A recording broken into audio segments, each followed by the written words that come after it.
Happy Wednesday po sa ating lahat. Ako si Benison Estareja. Patuloy po ang paglapit sa kalupaan nitong low pressure area sa may silangan ng Mindanao.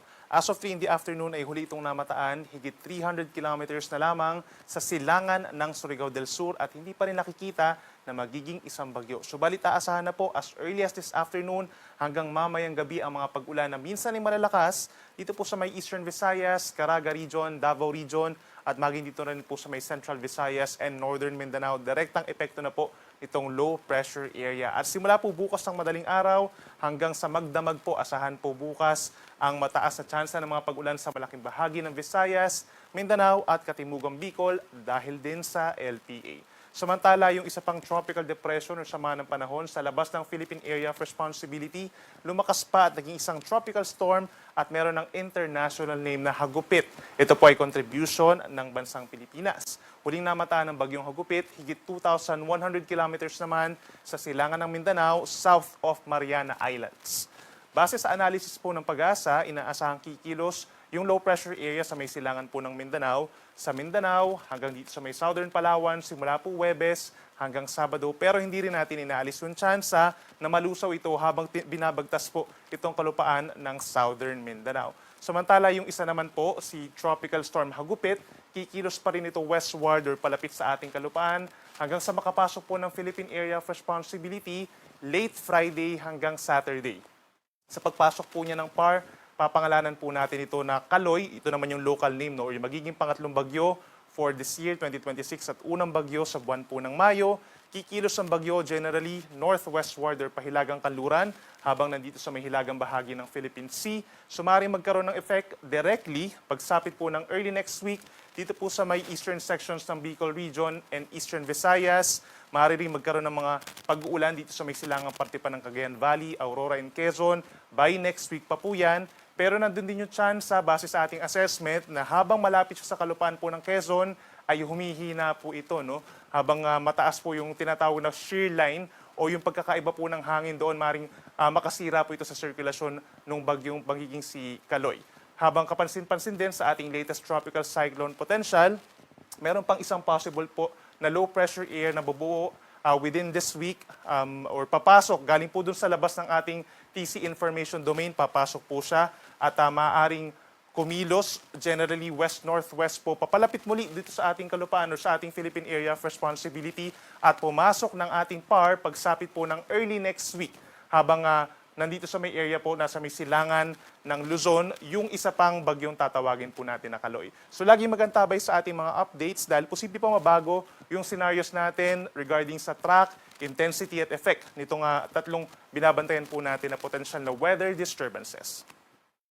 Para naman sa lagay ng ating panahon bukas, that's Thursday, May 7, asahan po sa malaking bahagi ng Visayas and Mindanao ang mga pag-ulan dulot mismo ng low pressure area. Umaga pa lamang, meron ng minsang malalakas na mga pag-ulan dito sa may Eastern Visayas.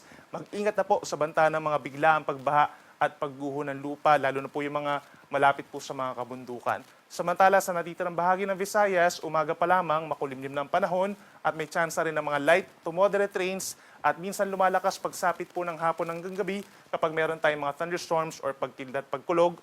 Kaya mag-ingat na rin po sa mga posibleng pagbaha at pagguho ng lupa at laging magantabay sa ating mga advisories and possibly heavy rainfall warnings. Temperatura natin sa malaking bahagi ng Visayas, posibleng umabot lang sa 31 degrees Celsius. At dito naman sa bandang Mindanao, dahil dun sa low pressure area, sa may Caraga Region, umaga pa lamang mataas na po ang tsansa ng mga malalakas na ulan. Ganyan din dito sa malaking bahagi ng Davao Region, at dito rin sa may Bukidnon, Misamis Oriental and Camiguin, direktang epekto po yan ng low pressure area. Sa natitirang bahagi ng Mindanao, sa umaga, light to moderate rains, posible kalat-kalat pero hindi tuloy-tuloy.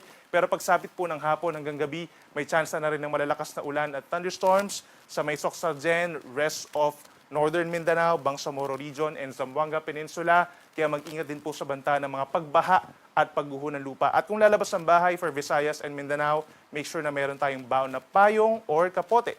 Temperatura natin sa may Zamboanga magiging mainit bago umulan, 34 degrees Celsius, habang sa may Davao City hanggang 32 degrees. At dito naman po sa Palawan, asahan ng fair weather conditions, wala pang aasahang matitindi at tuloy-tuloy ng mga pag-ulan, minsan lamang kumukulimlim pagsapit ng gabi hanggang sa hating gabi.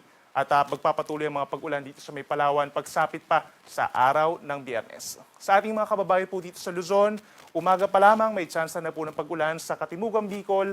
Yan ay dahil dun sa low pressure area. Mataas ang tsansa ng ulan sa may Catanduanes, Albay, Sorsogon at Masbate, even dito sa may Camarines Sur. Pagsapit po yan ng hapon at maaaring magpatuloy hanggang sa gabi, mag-ingat sa mga minsang malalakas na ulan na maaaring magdulot ng pagbaha at pagguho ng lupa. Habang nasa natitirang bahagi naman po ng Luzon, asahan pa rin natin yung fair weather conditions. So ibig sabihin, wala naman tuloy-tuloy at malalakas sa mga pag-ulan. Wala ring direct effect coming from the low pressure area except dito sa may Romblon. Medyo mataas din ang tsansa ng mga pag-ulan pagsapit po ng tanghali hanggang sa gabi. But for the rest of Luzon, including Metro Manila, maliit lang yung tsansa ng ulan. May mga localized thunderstorms somewhere dito sa may Ilocos Sur, Benguet at La Union. Temperatura natin sa may Baguio City mula 17 to 26 degrees Celsius. Magiging mainit pa rin po sa Metro Manila hanggang 34 degrees. In terms of air temperature po yan, dito sa may Tuguegarao City hanggang 37 degrees Celsius. Whereas the heat index posibleng mas mataas ng 2 to 7 degrees sa malaking bahagi po ng Luzon. Yun yung nararamdamang init ng ating katawan. Kaya paalala pa rin ng Pag-asa, ugaliin ang pag-inom ng tubig and make sure na magbaon ng payong or sombrero kung lalabas ng bahay sa tanghali. At so far, within the next 24 hours, wala naman tayong gale warning or yung mga possible sea travel suspensions.